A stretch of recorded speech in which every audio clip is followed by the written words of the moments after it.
পরিচয় কেউ 4টা বছর অপেক্ষা করে না। সে আর ফিরবে না। তুই তোর জীবন আবার নতুন করে শুরু কর।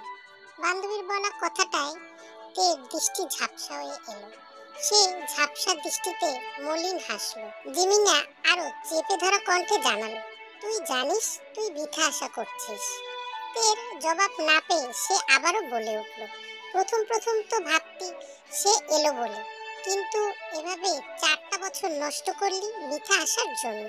নষ্ট কই করলাম, আমি তো ঠিকই এগিয়ে গেলাম। এই যে সেই স্নাতক শেষ করে ফেললাম। এটাকে এগিয়ে যাওয়া বলে না, নিজের আসল সত্তাকে হারিয়ে ফেলছিস। কই হারালাম, গুটিয়ে নিয়েছিস। সে তো নিজের প্রয়োজনে। আর আমাদের, তোদের কি? আমরা যে আমাদের হাসি খুশি সেই চঞ্চল তেকে আর দেখিনি। তে জবাব দিল না। জিমিনা একটা কথাও মিথ্যে নয়। সে জবাব খুঁজে পেল না। শোন, আর কোনো অপেক্ষা না। তুই এখনো জানিসই না যে ছেলেটা আছে কি নেই। তে চমকে তাকিয়ে চেঁচিয়ে উঠল, জিমিনা! তে ঠোঁট কাঁপছে। জিমিনা, এই কথাটা বলতে তোর মুখে আটকালো না? জিমিনা নিজের মুখ সম্বরণ করার চেষ্টায় বোঝানোর ভঙ্গিমায় বলল, না মানে এমনও তো হতে পারে যে ছেলেটা বিয়ে করে ফেলেছে, আর তার চেয়ে বড় কথা সে কি তোকে আদৌ ভালোবাসতো? একটা চরিত্রের প্রেমে পড়েছিস, সেটার জন্য দীর্ঘ 4 বছর কেউ অপেক্ষা করে না। এইবার ফিরে আয়। আমার পরিবার থেকে কে ফোন করেছে? তের শান্ত কথায় জিমিনা নড়ে চড়ে বসলো। সে এদিক ওদিক তাকালো। তার মানে তে সব বুঝে গিয়েছে। তবুও সে না বোঝার ভঙ্গিমায় শুধালো, মানে? মানেটা তুই ভালো করেই জানিস। জিমিনা চুপ করে রইল বেশ কিছুক্ষণ। সে ভালো করেই বুঝতে পারলো কথা ঘুরিয়ে লাভ নেই। সে বেশ কিছুক্ষণ চুপ থেকে জানালো, ছেলেটা কিন্তু বেশ ভালোই রে, সুন্দর। তে ছোট চোখ করে তাকালো, বেশ ভালো? জিমিনা কাচুমাচু ভঙ্গিতে মাথা নাড়ালো। তে দৃষ্টি বুঝতে পেরে সে উত্তেজিত হয়ে বোঝানোর ভঙ্গিতে জানালো, এই না না, তুই যা ভাবছিস তা না। আমি শুধুই বোঝাতে চাচ্ছি ভালো, মানে তোর জন্য ভালো। আমি এটা ভাবলাম তুই কেমনে বুঝলি? তোর দৃষ্টি আর ইঙ্গিত সোজাসুজি লাগেনি, তাই। ছেলেটার খবর তোকে কে দিয়েছে? আন্টি। বলেই সে তেকে জড়িয়ে নিয়ে শুধালো, প্লিজ আন্টিকে কিছু বলিস না। উনি তো তোর ভালোর জন্যই এসব বলেছে। অনেক অপেক্ষা করে নিয়েছিস, এবার এর থেকে বেরিয়ে আসার পালা। বেরিয়ে আয় না প্লিজ। তে মায়াভরা চোখে তাকালো। ক্যাম্পাসের মাঝে সবুজ ঘাসের উপর এক কপোতকাপতি বসে আছে। দুজনে গল্প আর হাসাহাসি করে একজন আরেকজনের গায়ের উপর গিয়ে পড়ছে। অন্যদের চোখে এটা মিষ্টি লাগলেও তের কাছে ব্যাপারটা বেশ বিচ্ছিরি লাগলো। সে চোখ সরিয়ে নিল। জিমিনা তাকিয়ে আছে তের জবাবের অপেক্ষায়। তে ব্যাগ নিয়ে উঠে দাঁড়াতে দাঁড়াতে শুধালো, কাশ্মীরের ট্যুরটা কবে রে? জিমিনা ভয়াত্মক দৃষ্টিতে তাকালো, তুই আবারও সেই জায়গায় যাবি? হ্যাঁ, শেষবারের মতো। বলেই তে হাঁটা ধরলো। আর জিমিনা পিছু পিছু দৌড়ে তের সাথে পা মেলালো। ফ্ল্যাশব্যাক, আমি চলে যাব কাল। তের কথায় যুবকটি ভুরু কুঁচকে তাকালো। তো? তে অভিমান হলো এমন প্রশ্ন। সে অভিমান দূরে রেখে শুধালো, আপনি এখানে আরো থাকবেন তাই না? হ্যাঁ। আপনার নাম্বারটা দেবেন? নাম্বার কেন? লোকটি এমন প্রশ্নে তে আঘাত পেল। তবু সে নিজের খারাপ লাগাতে দূরে রেখে শুধালো, আমি চলে যাব। যোগাযোগ করার আর তো কোনো উপায় নেই। ভালোভাবে পড়াশোনা করো আগে। তাই বলে যোগাযোগ হবে না? তের কথায় যুবকটি তাকালো। এরপর খুব শান্ত স্বরে জানালো, আমাদের এখনো সেই পরিচয় হয়নি। পরিচয় না হলে আমাকে রুম পর্যন্ত এগিয়ে দিতে আসলেন কেন? ভদ্রতার খাতিরে। শুধুই ভদ্রতা? আমার জন্য আপনার চিন্তা হয়নি, তাই তো এগিয়ে দিতে এসেছেন। চিন্তা করার মতো সেই সম্পর্ক হয়নি এখনো। আপনার তরফ থেকে না হলেও আমার তরফ থেকে হয়েছে। তে বিড়বিড় করে বলা কথাটা যুবকটি ভুরু কুঁচকে জিজ্ঞাসাসুলভ দৃষ্টিতে তাকালো, কি বলছো? কিছু না, এখন রুমে ফিরে যাও। কিন্তু কাল 6টায় এই জায়গাতে এসো। তে কিছু একটা বুঝতে পেরে উৎফুল্ল কণ্ঠে জানালো, আমি অপেক্ষা করতে পারবো না, এক্ষুনি বলুন। কাঙ্ক্ষিত সময়ের জন্য মাঝে মাঝে অপেক্ষা করা ভালো। আমার এত ধৈর্য নেই বাপু। তাহলে অধৈর্য হয়ে থাকুন। বলেই যুবকটি পা বাড়ালো। তে দৌড়ে এগিয়ে গেল। এই যে, কই যাচ্ছেন? সন্ধ্যা ঘনিয়ে এসেছে, রুমে ফিরে যাও। কিন্তু ওই কথাটা কি জানি বলবেন বলেছিলেন। তের কথায় যুবকটি জবাব দিল, কাল সকালে। তে অভিমানী হয়ে মাথা নিচু করে নিয়ে শুধালো, এখন বলবেন না? সে জবাবের আশায় দীর্ঘক্ষণ মাথা নুয়ে রাখলো। বিপরীত দিক থেকে কোনো জবাব না পেয়ে সে মাথা তুলে তাকাতেই দেখলো যুবকটি অনেক দূরে এগিয়ে গিয়েছে। তের মুখভঙ্গিমা বদলে গেল। লোকটি এমন গা ছাড়া ভাব তের পছন্দ হলেও মাঝে মাঝে খুব বিরক্ত লাগে। সে ঠায় দাঁড়িয়ে রইল।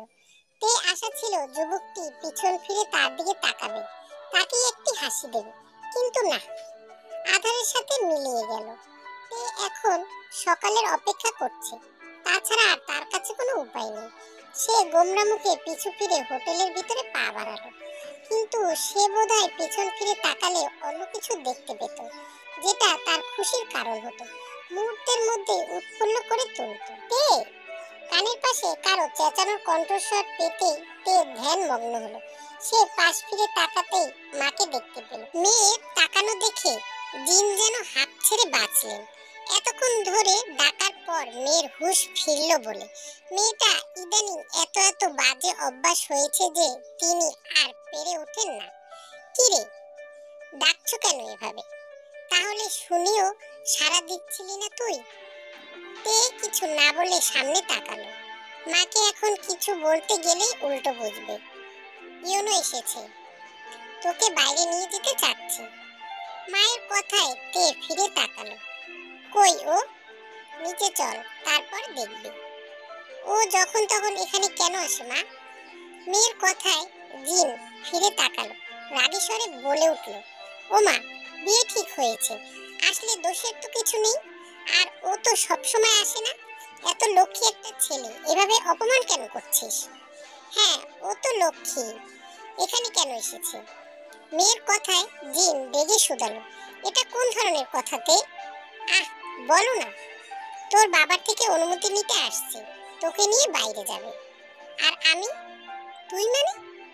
আমাকে নিয়ে বাইরে যাবে, অনুমতি নিতে আসছে, আর আমার মতামত জানতে চাইনি? আমার মত আছে কিনা সেটা জানা জরুরি নয় কি? বিয়ে ঠিক করা মেয়ের সাথে সময় কাটাবে, এখানে এত মতামত নেওয়ার কি আছে? আর আমি এত কথা বুঝি না, ইদানিং বেশি খিটখিটে হয়ে যাচ্ছিস তুই। যা গিয়ে দেখা কর। তের রাগ হলো। সে জানে এখানে রাগার কিছুই না, এবং মাও ভুল বলেনি, কিন্তু তবু তার সব রাগ যেন উপচে পড়ছে ইউনোর উপর। সে রাগ সম্বরণ করার চেষ্টা করে জানালো, পারবো না আমি। তুই ওকে দেখে নামছিলি না, তাই তো। তে মিথ্যা কথা বলতে পারে না। সে জবাব না দিয়ে চোখ সরিয়ে নিল, আর জিন মেয়ের জবাব বুঝে নিলেন।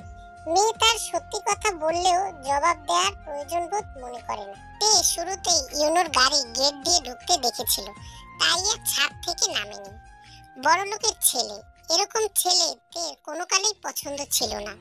তার উপর সে 4 বছর আগের সময়টাতে আটকে আছে, তার প্রথম প্রেম। সব ভালোবাসা যে সেই গভীর চরিত্রের উপরে। তার সাথে পরিচয় হওয়ার পর তো ভুলেও আর কারোর উপর তের মন পড়েনি। সেই 4 বছর আগের পরিচয়হীন মানুষটার সাথে তুলনা আসতেই তে হাসলো। কিসের কথা ভাবছে সে? মাত্র 5 দিনের পরিচয়, এটা কি আদৌ পরিচয় বলে? কিন্তু না বললেও বলতেই হবে, অন্তত তের নিজের জন্য। সে নিজেকে না দেখলে হয়তো কখনোই জানতেই পারতো না যে মাত্র 5 দিনের পরিচয় একটা মানুষ এতটা আপন হওয়া যায়। আমি ট্যুরে যাব। কোথায়? কাশ্মীর। নামজুন সাহেব রেগে গেলেন। তিনি বেশ কাটা কাটা কণ্ঠে জবাব দিলেন, কিছুতেই না, এত দূরে এখন আর যাওয়ার দরকার নেই। এটা আমার স্নাতকের শেষ ট্যুর বাবা, দরকার নেই। এখন তোমার বিয়ে ঠিক হয়েছে, আগের মতো চলাফেরা বন্ধ করো। আগের মতো চলাফেরা মানে? প্রতিটা বছর গিয়েছো, এইবার আর জেদ করো না। বলেই কিম নামজুন তার স্ত্রীর দিকে তাকিয়ে বেশ কড়া কণ্ঠে শুধালো, জিন, মেয়েকে নিয়ে যাও, বেশি বার বেড়েছে। জিন বলার আগেই তে চুপচাপ রুমে চলে গেল। জিন মেয়ের দিকে তাকালেন। 4 বছর ধরে মেয়েটা কেমন যেন হয়ে গেছে, প্রতিবার কাশ্মীরে গেলে উদ্ভ্রান্ত হয়ে ফিরে আসে, যেন কিছুর আশায় প্রতি বছর ছুটে যায়। মেয়েটা ওখানে কিসের এত টান? তিনি মেয়ের পিছু পিছু রুমে পা বাড়ালেন।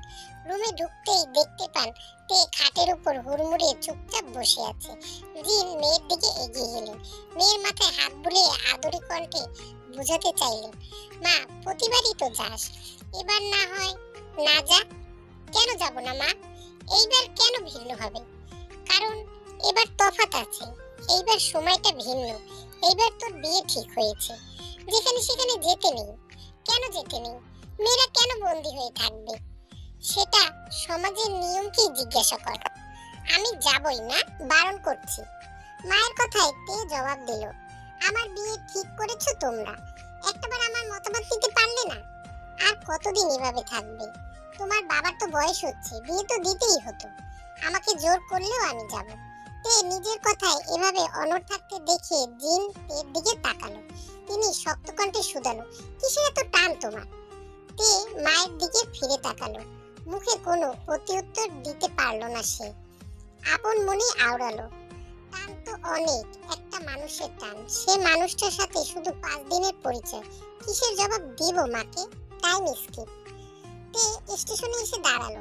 চারদিকে এখনো আধারে ঢাকা, ভোর হতে চলল সবে। তে স্টেশনে এসেই হাঁপ ছেড়ে বাঁচলো। এখনো ট্রেন ছাড়েনি, সবাই এসে ভিড় জমাচ্ছে। বাড়ি থেকে বেরিয়েই শান্তি। অবশেষে সে যেতে চলল। তে নিজেকে কেমন জানি হালকা হালকা মনে হচ্ছে কোনো যুদ্ধে যেন সে সফল হতে চলেছে। অথচ এ এক সামান্য ব্যাপার। তে তার জন্য বরাদ্দকৃত ট্রেনের বগিতে বসতেই গা এলিয়ে দিল। জানালার পাশের সিট হওয়াতে বাহিরের দমকা হাওয়ার আবেশে চোখ বন্ধ করে নিল। সে জানে না কেন এমন অনুভূতি হচ্ছে তার। কেউ পাশে হুলস্থুল করে বসতেই তে বীরত্বসূচক আওয়াজ করে তাকালো পাশের দিকে। তাকিয়ে দেখতে পেল জিমিনা। তার চোরা হাসি হেসে সিটের উপর ব্যাগ রাখছে। তে অবাক হলো, জিমিনার তো যাওয়ার কথা ছিল না। প্রতিবার অন্য ট্যুরে তে নিয়ে যেতে চায়, তাও অনেকটা জোর করে। কারণ জিমিনার সেই সামর্থ্য নেই যে বেশ শখের সাথে ট্যুরে যাবে। কিন্তু এইবার তে নিজের মতো করে একা যেতে চেয়েছিল বিধায় জিমিনাকে যাওয়ার কথা জিজ্ঞেসও করেনি। কিন্তু এইবারই যে জিমিনা যাবে তা তো সে জানতো না। তে প্রশ্নবোধক চাহনি দেখে জিমিনা হাসলো, তুই যাবি সেটা তো আগে বলিসনি। তের কথায় জিমিনা হেসে তার সিটে নড়ে চড়ে বসলো। সে দৃষ্টি সরিয়ে অভিমানী ভঙ্গিতে ঘাড় ঘুরিয়ে জানালো, তুই ডাকবি কিনা দেখছিলাম, তাই বলিনি। কিন্তু তুই তো ডাকলি না, তাই নিজেই চলে আসলাম। জিমিনার কথায় তে সন্দেহ হলো। সে শান্ত কণ্ঠে বলল, তুই নিজে থেকে ট্যুরে আসার মেয়ে তো নস। আরে বাবা আসলাম তো। বলেই জিমিনা তের দিকে তাকিয়ে দেখতে পেল সে তাকিয়ে আছে। তের চোখ এখনো সন্দেহের।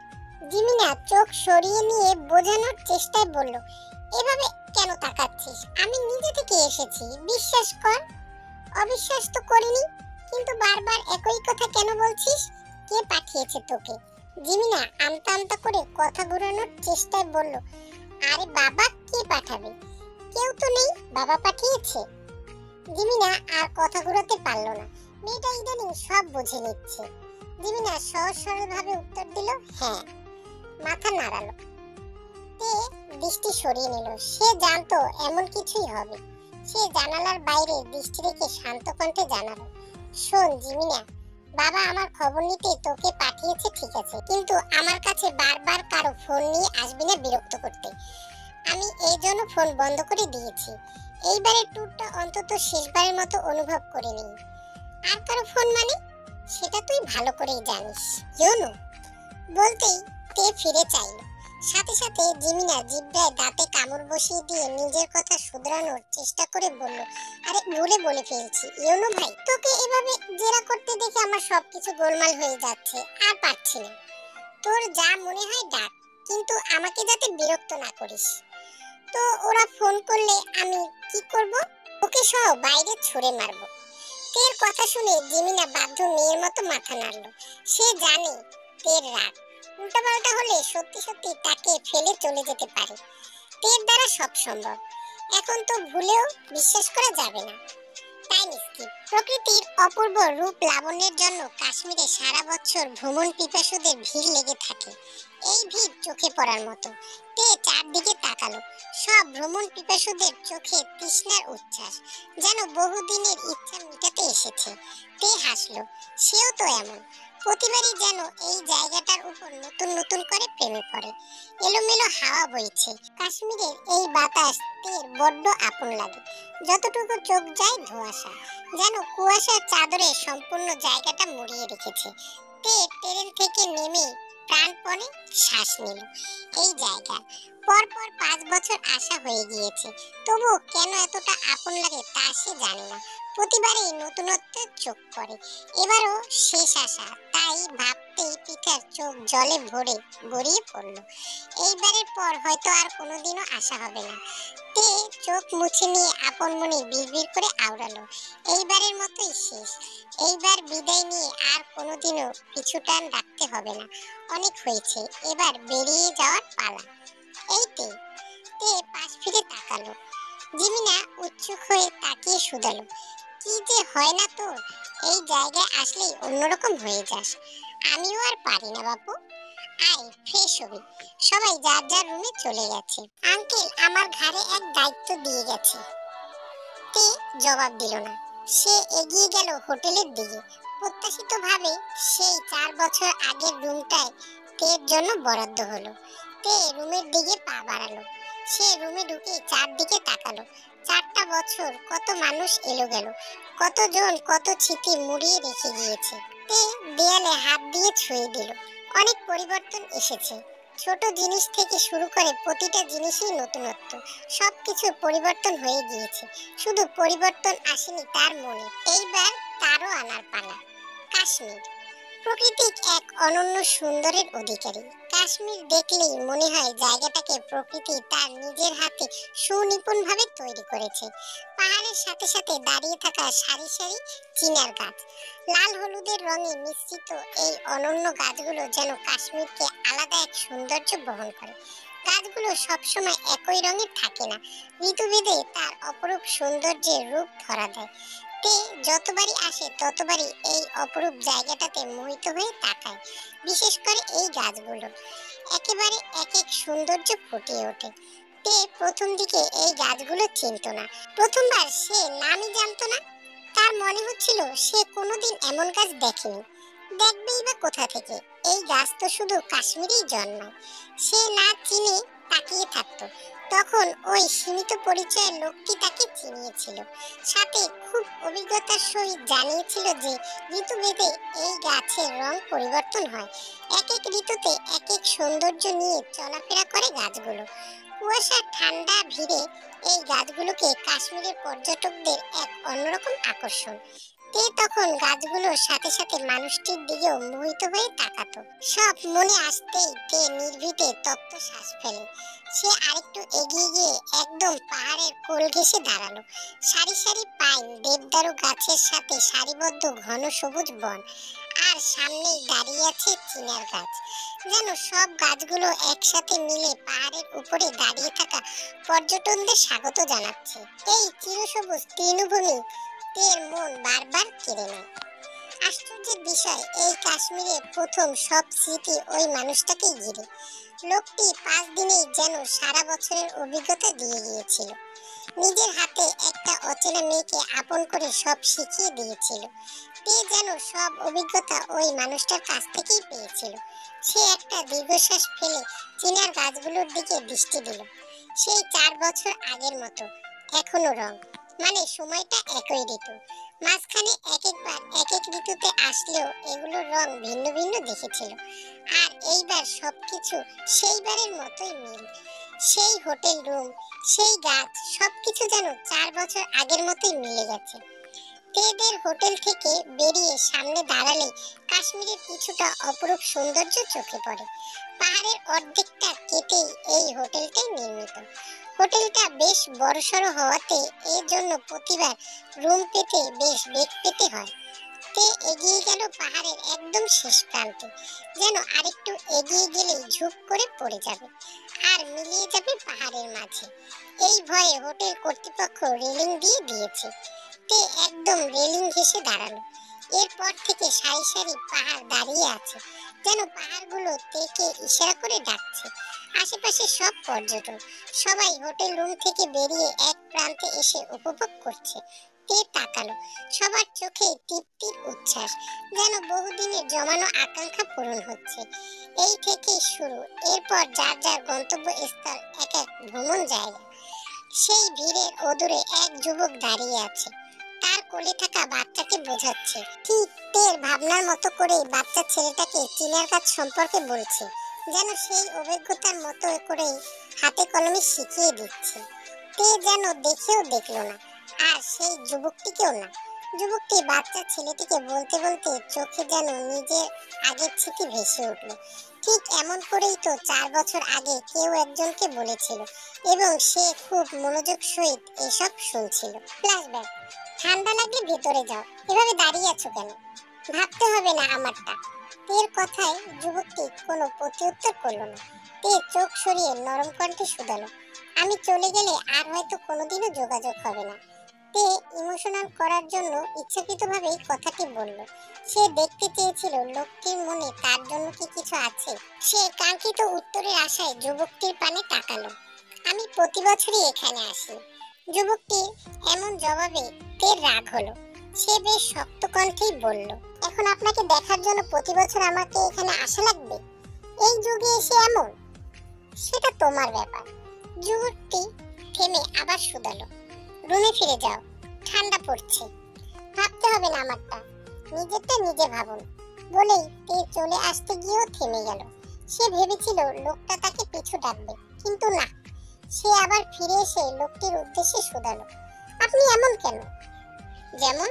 এই যে এমন দায় সারা ভাব, মনে হয় কোনো কষ্ট আপনাকে ছুঁয়ে দেয় না। বলেই তে পিছু ফিরে দৌড়ে জায়গা প্রস্থান করলো। লোকটি পিছন ফিরে তাকালো। সেই চঞ্চল মেয়েটির গোমরা চেহারা দেখে তার ঠোঁটে হালকা প্রসারিত হলো। সব স্মৃতি তাজা এই জায়গায়। আসলে সব স্মৃতি যেন হানা দেয় তেকে। এলোমেলো হাওয়া বইছে, ঠান্ডায় তে শিশির অনুভব হতেই সে গায়ে ভালোভাবে চাদরটি মুড়িয়ে নিল। পরম আবেশে সে চোখ বন্ধ করে নিল। এই বাতাস তাকে এত কেন শান্তি দেয়? জিমিনা হোটেল থেকে বেরিয়ে দেখলো তে একদম শেষ প্রান্তে দাঁড়িয়ে আছে। জিমিনা ফোন নিয়ে এগিয়ে গেল। সে বুঝতে পারছে না যাবে কিনা, কিন্তু তাকে পাঠিয়েছে জিমিনাকে দেখে রাখতে। আবার এদিকে সেই জিমিনাই জানিয়েছে তাকে যেন কোনো ফোন দেয়া না হয়। এই কদিনে শেষবারের মতো সে নিজের মতো করে কাটাবে। জিমিনা দীর্ঘক্ষণ নিজের সাথে যুদ্ধ করে ফোন নিয়ে এগিয়ে গেলেও মেয়েটির মুখের দিকে তাকিয়ে আর পারল না ফোনটি দিতে। থেকে তার আর ডাকতে ইচ্ছে হলো না। সে হাতে থাকা মোবাইলটি নিয়ে পিছনে সরে আসলো। আপনাকে আমি জানিয়ে দিব, ও এখন ওয়াশরুমে। জিমিনার কথা শুনে বিপরীত পাশে লোকটি প্রত্যুত্তর করলো, এখনই না বললে ও বাইরে গিয়েছে? হ্যাঁ, কিন্তু আমি ভুল ভেবেছিলাম, আসলে সে গোসলে গিয়েছে। জিমিনা জিমিনা ছোট করে জবাব দিল। এমন সুন্দর করে কেউ তাকে ডাকেনি। জি বলুন, তুমি সত্যি কথা বলছো তো? হ্যাঁ। নাকি তোমার বান্ধবী আমার সাথে কথা বলতে চাইছে না? না, তা কেন হবে? আমি জানি। বলেই সে ফোনটি রেখে দিল। আর জিমিনা এক তপ্ত শ্বাস ফেলল। লোকটার জন্য মায়া হচ্ছে, কিন্তু সেও বা কি করবে? তের কাছে এখন ফোন নিয়ে গেলে সে নির্ঘাত রেগে যেত। আর জিমিনা নিজেরও ইচ্ছে হয়নি। এমন ভাবনায় বিভোর তেকে বিরক্ত করতে চায়নি সে। মেয়েটা এখানে আসলে আগের স্মৃতি হাতড়ে বেড়ায়। জিমিনা বুঝে উঠতে পারে না, একটা আপন মানুষ হারালেও তো মানুষ এতদিন ভুলে যায়। সেখানে তে সামান্য পরিচয় একজনকে এতগুলো বছর নিঃসন্দেহে মনে রেখেছে। জিমিনা হেসে আপন মনে আওড়ালো, ভালোবাসা বড়ই অদ্ভুত। এর মুহূর্ত যে বাসে শুধু সেই জানে, বাইরের আর কেউই উপলব্ধিও করতে পারে না। এই কদিন হোটেলের এই 4 দেয়ালেই থাকবি, ফোন করেছিস নাকি? জিমিনার কথায় তে কোনো ভ্রুক্ষেপ করলো না। সে আপন মনে বারান্দার বাইরে তাকিয়ে আছে। তের কর্মকাণ্ড জিমিনার বিরক্ত লাগলো। আজ 2 দিন হয়ে গিয়েছে, মেয়েটার জন্য সে নিজেও বেরোতে পারছে না। এখানে এসেছে সে যেন এক অন্যতে, সবকিছু রোবটের মতো চালিয়ে নিচ্ছে। তার পাশে যে আরেকজন আছে তাও সে নজর দিচ্ছে না। নিতান্তই জিমিনা নতুন বলে না হয় সে নিজেই একা একা বেরিয়ে যেত। দেখতে দেখতে দুদিন পেরিয়ে গেছে। এর মধ্যে তে কাশ্মীরের কোনো সৌন্দর্যই দেখলো না। তাও ভাগ্য ভালো, এই দামি হোটেলে ওঠার ফলে সৌন্দর্য একটু হলেও দেখেছে। না হয় ওই চিপাচাপা হোটেলে উঠলে বারান্দার ফাঁক ফোকর দিয়ে একটু হাওয়া পেতে, এই যা, সেই হাওয়া দিয়েই নিজের মনকে সন্তুষ্ট রাখতে হতো। কালকেই তারা রওনা দেবে। জিমিনা যখন শুনেছিল ওরা 3 দিনের জন্য কাশ্মীর যাচ্ছে তখন ভারী খুশি হয়েছিল, কিন্তু এখন আর সেই খুশি নেই। এখন মনে হচ্ছে আজকের রাতটা পেরোতে পারলেই হচ্ছে, এর চেয়ে তার বাড়ি ঢের ভালো। আপনার চুলগুলো বাঁধেন, আমার সমস্যা হচ্ছে। তে চোখ বন্ধ করে পরিবেশ উপভোগ করতে লাগলো। পাশ থেকে কড়া কণ্ঠ পেয়ে সে চোখ খুলে তাকালো। একটা সুন্দর শ্যাম বরণের ছেলে দাঁড়িয়ে আছে। তে চোখ সরিয়ে নিল। আশেপাশে চোখ ঘুরিয়ে দেখলো চারদিকে পর্যটন গজগজ করছে। তার রাগ হলো। সে কোথায় চুল খোলা রেখে নায়িকা নায়িকা ভাব নিতে চাইলো, আর সেখানে উনি এসে সব জল করে দিল। আর খোলা চুলে আরেকজনের কেন সমস্যা হবে তাতে বুঝে উঠতে পারলো না। সে বেশ রাগী স্বরে শুধালো, আমার চুল আপনার কি সমস্যা করেছে সেটা নিজের দিকে একবার তাকান। বলেই ছেলেটা একটু সরে দাঁড়ালো। তে নিজের দিকে তাকাতেই দেখলো বাতাসের সাথে সাথে তাল মিলিয়ে তার চুলগুলো উঠছে। তে লজ্জা পেল। বাতাসের তালে তার চুল অন্যের মুখে আছড়ে পড়েছে। সে সেটা খেয়াল করতে পারেনি। দোষ নিজের দেখে সে বলার মতো কিছু না পেয়ে রুমে চলে আসলো। রুমে এসে এই বারান্দায় দিয়ে দ্বিতীয়বারের মতো উকি দিয়ে ছেলেটাকে দেখলো। স্মৃতিতে সেই প্রথম আলাপ ভেসে উঠতেই তে আলতো হাসলো। সেই দেখাতেই ছেলেটির প্রতি এক অদ্ভুত অনুভূতি জন্মেছিল তের, যেটা পরবর্তী দিনগুলোতে আরো গাঢ় হয়ে ওঠে। এবং সেই প্রথম দেখাটাই হয়েছিল এই হোটেলের সামনে, যেখানে তে সব সময় গিয়ে দাঁড়িয়ে থাকে। হাজারো পর্যটনের ভিড়ে একটু আশা এই ভেবে যদি সে দেখা পায়, কারণ মানুষটা এই হোটেলেই নাকি প্রিয় ছিল। অন্য হোটেলে চিপাচাপা দিয়ে অত সৌন্দর্য পাওয়া যায় না। সৌন্দর্য দেখতে বাইরে বের হওয়া লাগে। মানুষটির ভাষ্যমতে এই হোটেলে ঘুম থেকে উঠে কাশ্মীর ট্যুরের অনুভূতি পাওয়া যায়। তে চোখ বন্ধ করে নিল। আজকে শেষ দিন, আর কোনোদিন এভাবে স্মৃতিচারণ করতে আসবে না সে। আজকের পরে সব ধ্যান জ্ঞান সে ভবিষ্যতের দিকে দেবে, আর কোনো পিছুটান সে রাখবে না। তবুও কোথাও যেন একটা কিন্তু রয়েই যাচ্ছে। সে কি আদৌ পারবে সুখী হতে? না, তার সুখী হওয়ার দরকার নেই। আশেপাশে মানুষদের সে আর কখনোই কষ্ট দেবে না, বাধ্য হয়ে চলবে সে। জিমিনা এসে একটু বাইরে বের হওয়ার জন্য জোরাজুরি করলো। তে প্রথমে বিরক্ত হলেও পরে ভাবলো তার জন্য মেয়েটা আসলেই বন্দী হয়ে আছে, যেটা উচিত নয়। তে চোখ মুখ মুছে হাত খোপা করে নিল। এরপর গায়ে ভালো মতো চাদর জড়িয়ে নিল। হোটেল থেকে বেরিয়ে সামনের কর্নারে গিয়ে দাঁড়ালো। জিমিনা এবার একটু সাহস পেল। সে তের দিকে তাকিয়ে শুধালো, ইউনো ভাই কল করেছে। করুক, তোর সাথে কথা বলতে চেয়েছে। কথা আছে নাকি? কিন্তু আমার নেই কোনো কথা। ওনার তো থাকতেই পারে, তাই না? ওনার হয়ে সাফাই করছিস কেন তুই এখন?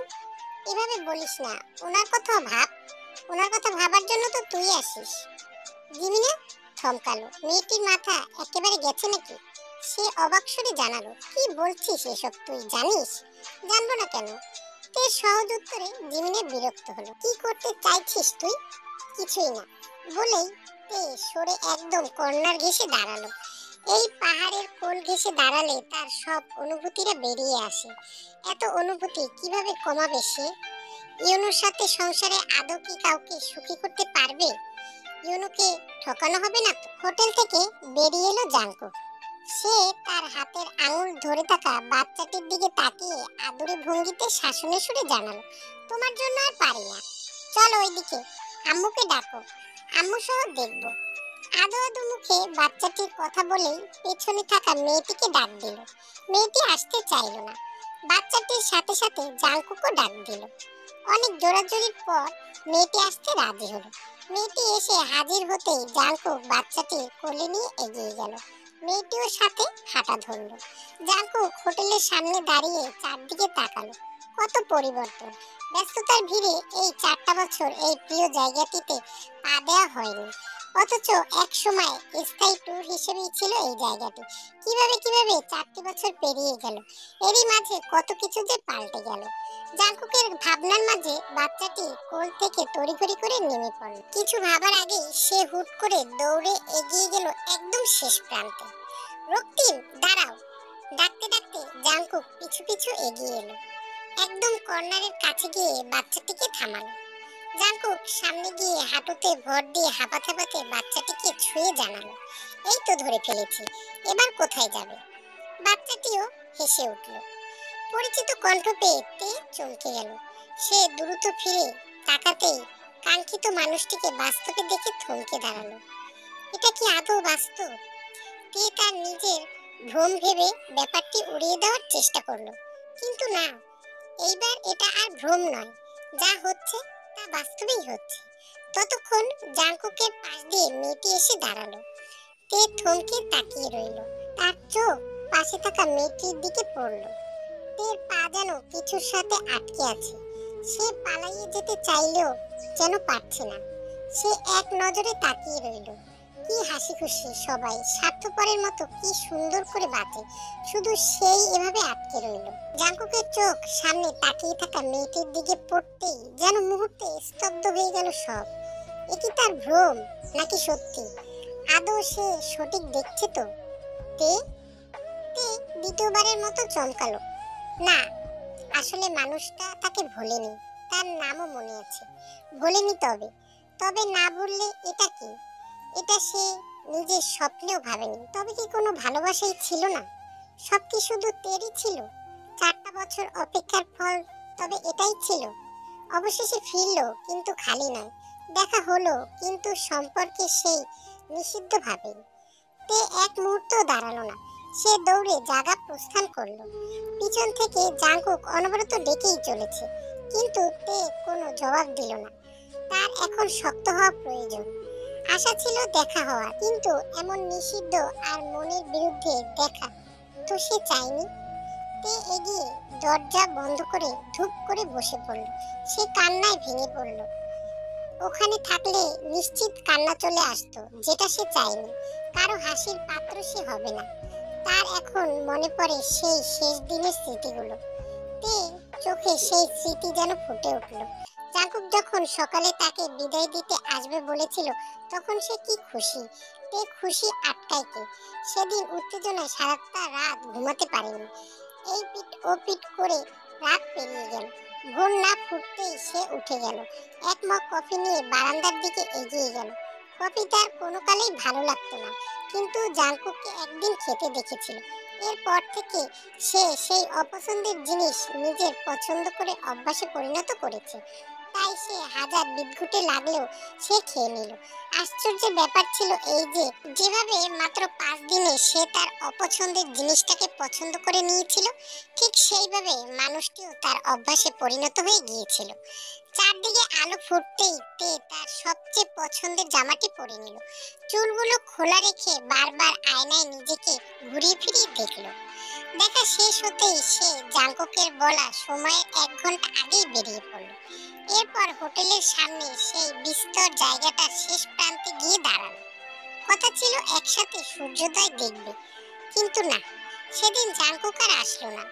তে ভাবলো জাঙ্কুকের রুমে গিয়ে দেখবে, কিন্তু কি বুঝে সে আর গেল না। তে অপেক্ষা করলো।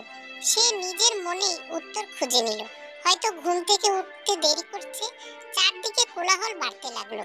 ঘড়ির কাঁটা 5টা থেকে 9টা ছুতেই তার টনক লড়লো। তেদের চলে যাওয়ার সময় হয়ে এসেছে। সবাই হোটেল থেকে বেরিয়ে আসছে, কিন্তু জাঙ্কুক? সত্যি সেদিন সে আর এলো না। তে জাঙ্কুকদের হোটেলে গিয়ে দেখলো জাঙ্কুকের রুমে তালা মারা। তখনও তার অন্য কিছু মাথায় এলো না। সে রিসেপশনিস্টের কাছে গেল। তিনি জানালেন জাঙ্কুক ভোরেই হোটেল থেকে চলে গেছে। তের মস্তিষ্ক থমকে গেল। বাস ছেড়ে দেবে, বারবার সবাই ডাকছে। সে যন্ত্রের ন্যায় হেঁটে বাসে উঠে বসলো। জাঙ্কুক কোথায় থাকে সেটাও তে আর জানা হলো না। শুধু একটাই জানতো যে জাঙ্কুক প্রতি বছর এখানে আসে। তাই তো সব দিন দুনিয়া ভুলে তে এখানে আসতো। কিন্তু না, তাও এলো না সে, শেষ দেখাটাও হলো না। তের প্রশ্ন ছিল কেন করলো সে এমন। প্রথম অনুভূতি সে ওখানেই ধামাচাপা দিল, তবু মনের কোথাও তার এখনো অপেক্ষা রয়েই গিয়েছিল। কিসের অপেক্ষা সে জানে না। মাঝখানে 4টা বছর কেটে যাওয়ার পরেও তার আশা রয়েই গিয়েছিল। তে হাসলো নিজের ভাবনার জন্য, স্মৃতিগুলোকে এখনো তাজা রাখার জন্য। তার কষ্ট হলো, আরে ইয়ার, তুই এভাবে তখন চলে এলি। সবাই তাকিয়েছিল। জিমিনের কথায় তে কোনো জবাব দিল না। সে আপন ভাবনায় মশগুল। তার আফসোস হচ্ছে কার জন্য সে অপেক্ষা করছিল। নিজের জন্য তার দুঃখ হচ্ছে। তোর জন্য একজন এসেছে। জিমিনের কথায় তে তাকালো। তার চোখ গেল জিমিনের পিছনে লুকিয়ে থাকা বাচ্চাটির দিকে। বাচ্চাটি তারই দিকে তাকিয়ে আছে। তার নিষ্পাপ চাহনি দেখে তের মায়া হলো। সে অবজ্ঞা করতে পারল না। তে রাগ হওয়া সত্ত্বেও বাচ্চাটাকে কাছে ডাকলো। বাচ্চাটি 1 পা 2 পা করে এগিয়ে এলো। সে আদো আদো বুলিতে আওড়ালো। তুমি কান্না করছো কেন? কই? বাচ্চাটি পিঠার গালে হাত রেখে চোখ মুছে দিয়ে জানালো, এই তো পানি। বাচ্চাটির এমন আদর মাখা কাজে তে হাসলো। এই জল তো তার বাবার জন্যই এসেছিল। মোছার কথা ছিল তার, অথচ। তে বাচ্চাটিকে কোলের উপর বসালো। আচ্ছা মামি, তোমার কি হয়েছে? তুমি কিসে কষ্ট পেয়েছো? তে চমকালো। মামি? হ্যাঁ, আমার মামি তো। তে জিমিনের দিকে তাকালো। জিমিনা এদিক ওদিক তাকিয়ে বোঝানোর চেষ্টা করলো সে কিছু জানে না। তে মাথা ঘামালো না।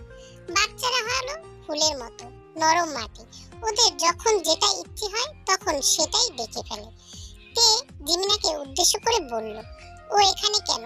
তুই এনেছিস? জিমিনা মাথা নাড়িয়ে না বলল। তো আমাকে মামা এনেছে, বাচ্চাটি নিজে থেকেই বলে উঠল। আকার ইঙ্গিতের কথাও বাচ্চাটি খুব সহজেই বুঝে নিল। তে তাকালো, স্মার্ট বাচ্চা। কেউ আড়ালে কোনো ইঙ্গিত দিয়ে কথা বলতে পারবে না। তে নাক টেনে জিজ্ঞাসা করলো, তোমার মামা কে? আমি বলেই জাংকুক এগিয়ে এলো।